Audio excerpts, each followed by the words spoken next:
Today, I'm going to show you how to complete Chapter 5's Exercise 3. First, create a new workbook, naming it Temp Conversion.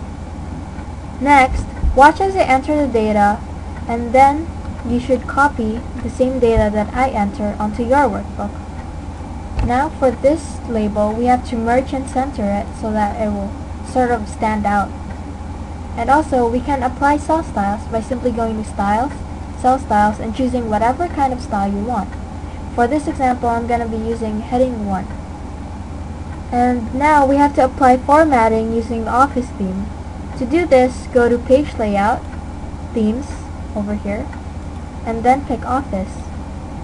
Now in cell E3, which is here, enter the formula equals 5 divided by 9 times parentheses B3 minus 32, close parentheses, and then press enter.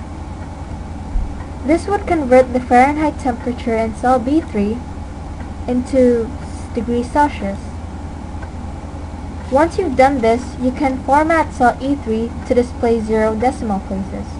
To do this, simply go to Number, which is in the Home tab, here, and look for the button that says Decrease Decimal, which is this button right here.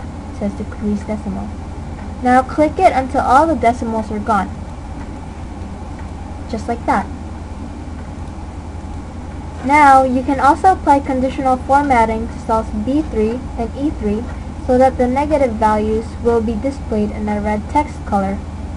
To do this, simply select cells B3 and E3 by clicking on one cell first, then pressing on the Control button on the keyboard and clicking on the next cell. Now go to Styles, which is here, Conditional Formatting, and click New Rule. Select the Format Only cells that contain rule style, and once you've selected that, go now to the rule description here at the bottom and edit it so that it shows that the cell value is less than 0. Now go to Format and then change the color of the text from automatic into red. Now press OK and your rule is set. Now watch as I enter 0 in cell B3. The Celsius temperature became negative 18 and its text color changed into red. This is because of the formatting, conditional formatting that we set, which is in the new rule. Next, in row 5, have the worksheet convert temperature from a Celsius temperature entered in cell B5 to a Fahrenheit temperature in cell E5.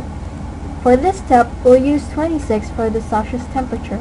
First, we have to put the appropriate labels in row 5 like this. Now enter the number 26 in cell B5 since it's the Celsius temperature that we're going to use.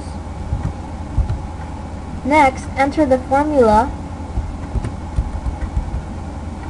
equals 9 divided by 5 times B5 plus 32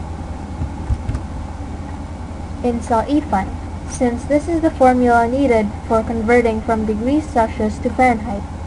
Now press enter. So once again, we'll display the result with 0 decimal places. So remember how to do that, right? Go to Home, Number, then decrease the decimal places until all the decimal places are simply gone. And also, if you want, you can change the column widths if necessary so that all the data is displayed entirely. But in my case, it's all good, so I don't really need to display it anymore. And now in cell D1, add a link to a website like www.weather.com so that users could access current temperature data. And so this is big, so I'll just make it smaller by clicking that. And finally, you add your name in the header and the current date in the footer. So to do this, go to the Insert tab at the top, go to Header and Footer, and do the following. So yeah, just like that, write your name, but of course not my name, your name. and the date that you're working on. So go to the footer, and if you don't know the current date, you can simply go up here in the header and footer elements and click current date, and it'll just automatically store the date for you there. And yeah, so click on any cell inside and you're back. So when you finish entering all of the information, your worksheet should look similar to what I have right now.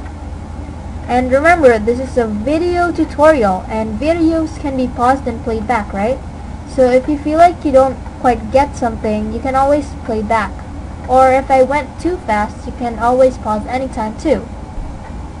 So that's all there is for this exercise. Now you know how to apply conditional formatting, create a new rule, decrease the values decimal places, and adding a new header and footer.